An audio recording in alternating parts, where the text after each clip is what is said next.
He says he has resorted to pulling all-nighters at the plant. When things get really intense, I don't have time to go home and shower and change, so I just sleep here. Depending on how well you want to do, particularly if you're starting a company, you need to work super hard. So what does super hard mean?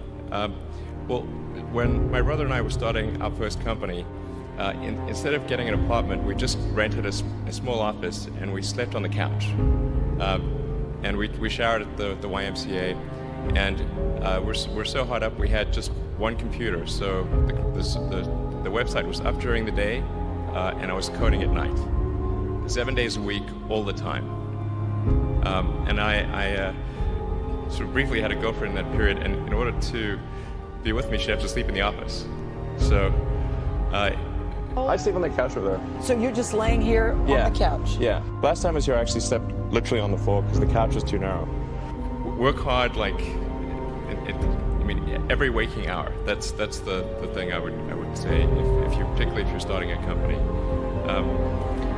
And I mean, if you do simple math, say like, okay, if somebody else is working 50 hours and you're working 100, you'll get twice as much done in the course of a year as the other company. When I was young, I didn't really know what I was going to do when I got older. People kept asking me, but then eventually I thought that the idea of inventing things would be really cool. And the reason I thought that was because I read a quote from Arthur C. Clarke, which said that a sufficiently advanced technology is indistinguishable from magic, and that's really true.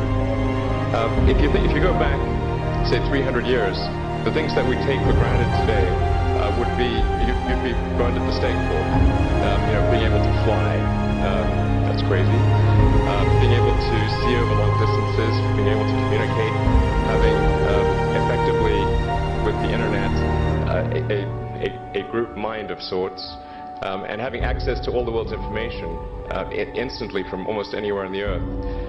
This is stuff that really would be magic, or would be considered magic in times past.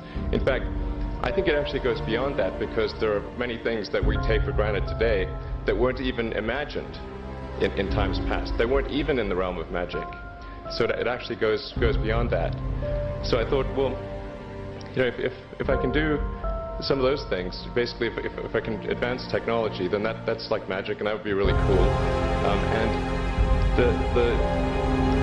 I always had sort of a slight existential crisis, because I was trying to figure out what does it all mean, like what's the purpose of things.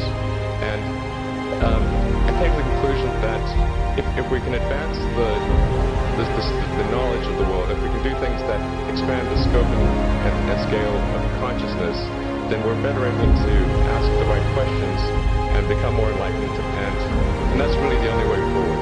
Being focused on something that you're confident will have high value to someone else. And just being really rigorous in making that assessment. Because people tend to a natural human tendency is for thinking. So the challenge for entrepreneurs is to say, well, what's the difference between really believing in your ideals and sticking to them versus pursuing some unrealistic dream that doesn't actually happen? And that is really difficult to tell you any code. So you need to do some very rigorous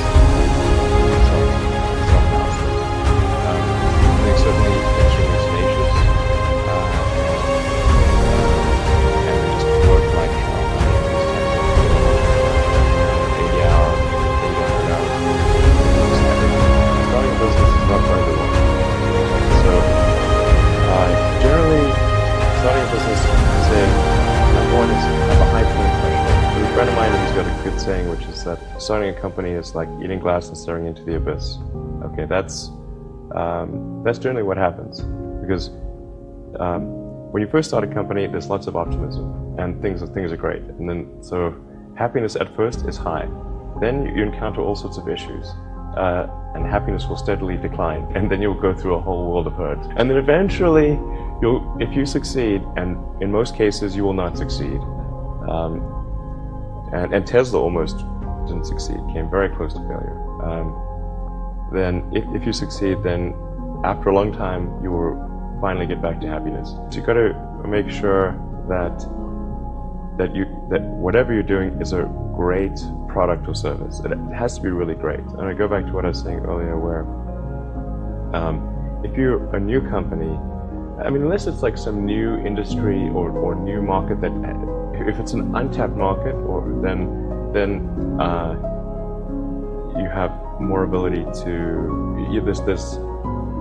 the standard is lower for your product or service. But if you're entering anything where there's an existing marketplace against large entrenched competitors, then your product or service needs to be much better than theirs. It can't be a little bit better, because then you put yourself in the shoes of the consumer, and they say, why would you buy it as a consumer? You're always going to buy the trusted brand unless there's a big difference.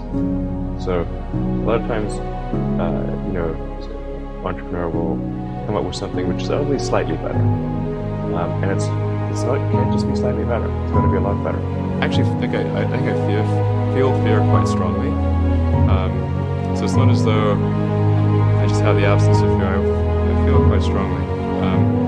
But there are just times when something is important enough, you believe in it enough, that you do it in spite of the fear. When starting SpaceX, I thought the odds of success were less than 10%.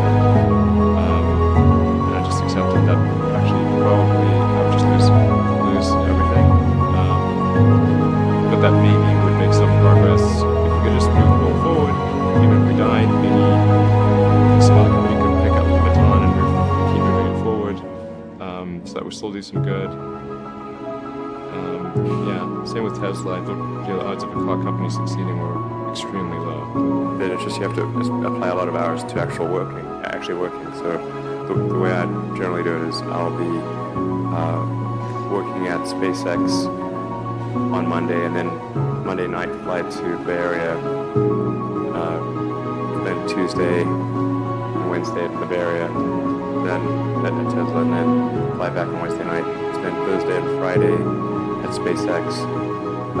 In the last several months, then I would fly back here on a Saturday, and either spend Saturday and Sunday at Tesla, or spend Saturday at Tesla and Sunday at SpaceX. Just showing up is half the battle.